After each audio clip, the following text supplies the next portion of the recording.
पश्चिम बंगाल में कल इस सवाल का जवाब मिल गया कि कौन बनेगा मुख्यमंत्री। टीएमसी को बड़ी जीत मिली है और ममता एक बार फिर मुख्यमंत्री बनेंगी। चुनाव में हार जीत का तो फैसला तय हो गया, लेकिन पूरे चुनाव में जो लापरवाही हुई उसका नतीजा अब सामने आ रहा है। आपको बता दें, पिछले 24 घंटे में बंगाल में कोरोना के रिकॉर्ड केस सामने आए हैं। 24 घंटे में 17,000 से ज्यादा कोरोना के नए केसेस सामने आए। कोरोना संकट के बीच आज शाम 7 बजे राज्यपाल से मिलकर ममता बनर्जी सरकार बनाने का दावा पेश करेंगी। इससे पहले आपको बता दें, 3 बजे ममता बनर्जी प्रेस कॉन्फ्रेंस भी करने वाली हैं। ये दो तस्वीरें आपके सामने इन चुनावी रैलियों में लगातार लोगों का हुजूम नजर आया था, आप देखिए। और अब चुनाव खत्म होने के बाद एकदम से पश्चिम बंगाल में कोरोना केसेस रिकॉर्ड तोड़ चलते नजर आ रहे हैं। देखिए, कश्ती तूफान से तो निकल आई, ममता ने बंगाल का किला जीत लिया, लेकिन एक ऐसी कीमत पर जो उनको तब सालती रहेगी। छत्रपति शिवाजी की जिंदगी से जुड़ा एक इतिहास का किस्सा है।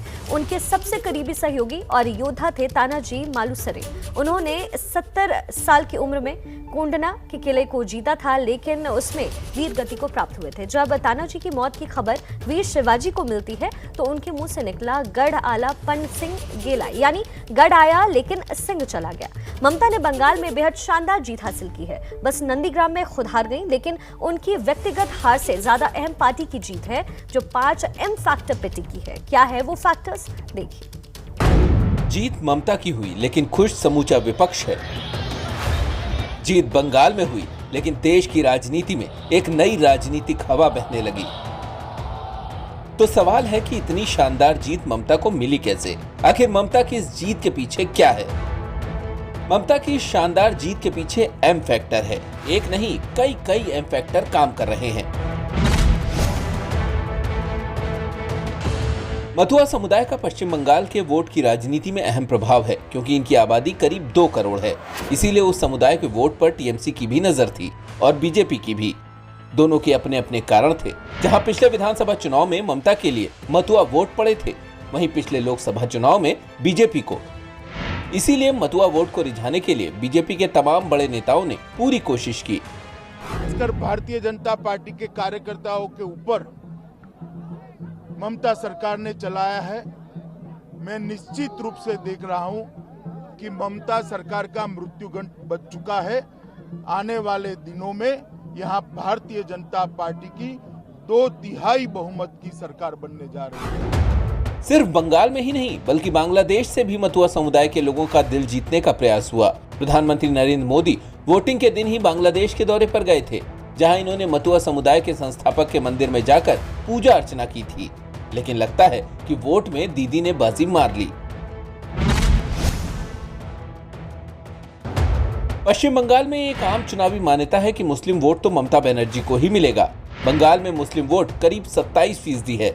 इसी आधार पर बीजेपी अक्सर ममता पर मुस्लिम तुष्टीकरण का आरोप लगाती रही। कभी ममता के साथी रहे शुभेंदु अधिकारी जब बागी हुए तो ममता पर बेहद असभ्य शब्दों में मुस्लिम तुष्टीकरण का आरोप लगाया।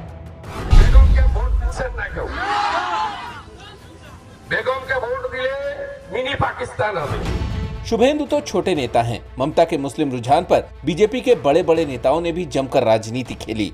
जब ममता ने मुसलमानों से एकजुट होकर वोट देने की अपील की तो चुनाव आयोग ने 24 घंटे के लिए उनके प्रचार पर रोक लगा दी थी, लेकिन बीजेपी का हमला तब भी उन पर जारी था। जो बात आप बोल रही है, अगर हमने कहा होता कि सारे हिंदू एकजुट हो जाओ, बीजेपी को वोट दो, तो दीदी ये इलेक्शन कमीशन हमें 8-10 नोटिस भेज देता। ममता के लिए एक मुसीबत वोटों के ध्रुवीकरण की थी, तो दूसरा सिरदर्द मुस्लिम वोटों में विभाजन के डर का। ऐसा इसलिए कि इस बार जहां बंगाल में काफी असर रखने वाले फुरफुरा शरीफ के पीरजादा भी मैदान में आ धमके, वहीं AIMIM के असदुद्दीन ओवैसी ने भी अपने उम्मीदवार उतार दिए। लेकिन चुनाव के नतीजे बता रहे हैं कि मुस्लिम फैक्टर ममता के पक्ष में गया। ओवैसी बिहार जैसा कमाल नहीं दिखा पाए। হায়দ্রাবাদ থেকে একটা বিজেপির গাই এসছে এবং ওইটা টাকা নিয়েছে বিজেপির থেকে।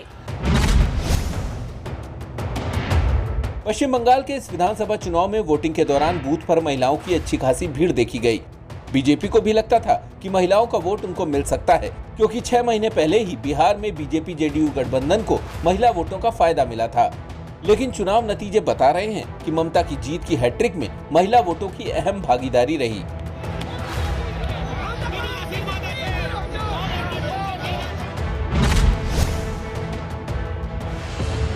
मेकेई बांग्ला का शब्द है जिसका मतलब होता है बेटी। इस चुनाव में टीएमसी ने अपनी नेता ममता बनर्जी के लिए एक नारा उछाला था जिसमें कहा गया था कि बांग्ला निजेर मेकेई चाय, यानी बंगाल अपनी बेटी को चाहता है। बंगाल वैसे भी मात्र पूजा की भूमि है। माँ और बेटी के लिए वहाँ बेहद भावुकता भरा नाता होता है। ममता बनर्जी ने रिश्तों की उसी भावुकता को भुना लिया। आज नतीजा यह है कि बंगाल में फिर से उसकी बेटी का ही राज होगा। মা তোমার গোত্রটা কি? আমি বলে ফেলেছিলাম মামাটি মানুষ গোত্র। ममता खुद ही इस चुनाव में एक बड़ा फैक्टर थी। ये पूरा चुनाव ही उनके नाम पर लड़ा गया। तृणमूल कांग्रेस ने उनको देवी बनाकर चुनाव लड़ा तो बीजेपी ने उनको हिंदू और विकास विरोधी करार दे दिया। दीदी बोले फैला होवे, बीजेपी बोले चाकरी होवे। दीदी बोले खेला होवे, बीजेपी बोले विकास होवे। अब नतीजे सामने से बोल रहे हैं तो इससे यही लगता है कि बंगाल के लोगों ने मन बना लिया था कि जो उनकी दीदी बोलेगी बस वो ही होवे। तो ये था ममता का वो एम फैक्टर जो पश्चिम बंगाल में चल गया। आपको ये समझना होगा कि पश्चिम बंगाल की मुख्यमंत्री ममता बनर्जी में और चाहे जिस भी चीज़ की कमी हो, लेकिन हिम्मत की कोई कमी नहीं है। वो विपक्ष में रहें या फिर सत्ता में, सबसे टकराना जानती हैं। उसकी कीमत भी चुकानी पड़ती है तो उसका फायदा भी होता है। पश्चिम बंगाल के इस चुनाव के दौरान ही ममता के सांसद भतीजे अभिषेक बनर्जी और उनकी पत्नी को लेकर काफी आरोप लगे। जांच पड़ताल भी हुई, सीबीआई का घेरा भी कसा, लेकिन ममता इससे विचलित नहीं हुई। चुनाव वो एक पैर से लड़ती जरूर रही, लेकिन विजय मिली तो दोनों पैरों पर।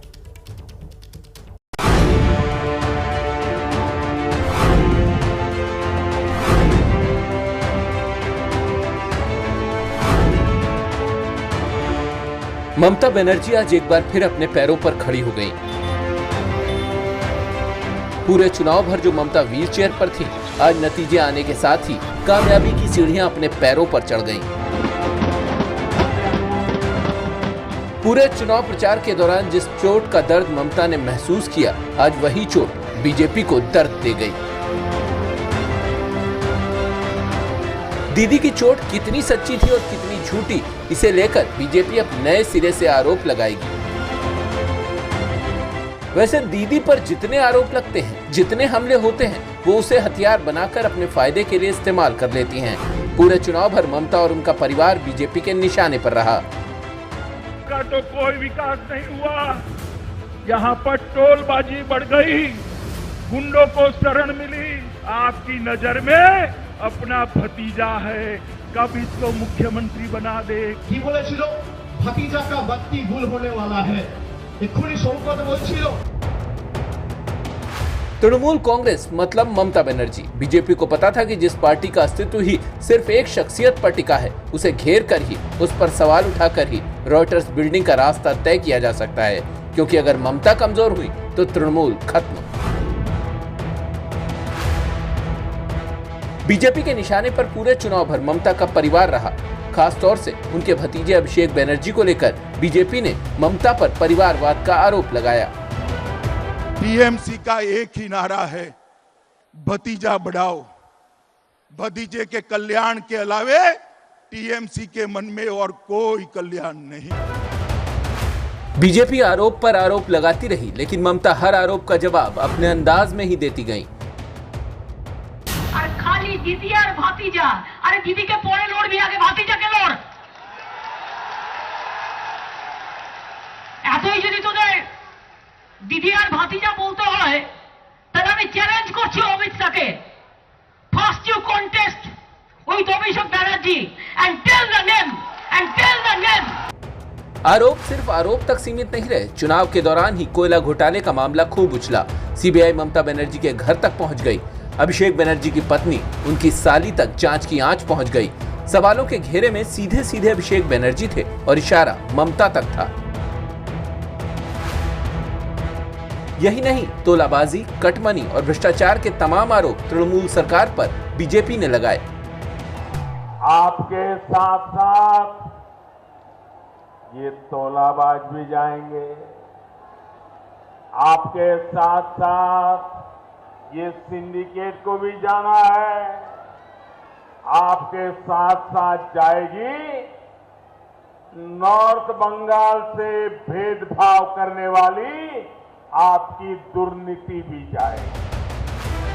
ममता के लिए सबसे बड़ी मुश्किल ये थी कि बीजेपी ने ममता के खास लोगों को ही उनके खिलाफ इस्तेमाल किया। तृणमूल के कई नेता पाला बदलकर बीजेपी में शामिल हुए। अकेली पड़ जाने के बावजूद ममता ने अकेले दम पर बीजेपी के खिलाफ मोर्चा संभाले रखा। बीजेपी के हर आरोप का जवाब ममता ने जनता के बीच जाकर दिया। दीदी, ये दीदी विकास की हर योजना के सामने दीवार बन करके खड़ी हो गई है। आपने दीदी पे भरोसा किया, लेकिन दीदी ने आपको दुर्नीति दी, आपके साथ विश्वासघात किया। ममता का यही फायर ब्रांड अंदाज बंगाल को पसंद है। जमीन पर सीधी टक्कर देने का उनका ये तरीका ही बंगाल में उनकी जीत का आधार बनता रहा है और एक बार फिर इस महाजीत ने ये बात साबित कर दी है।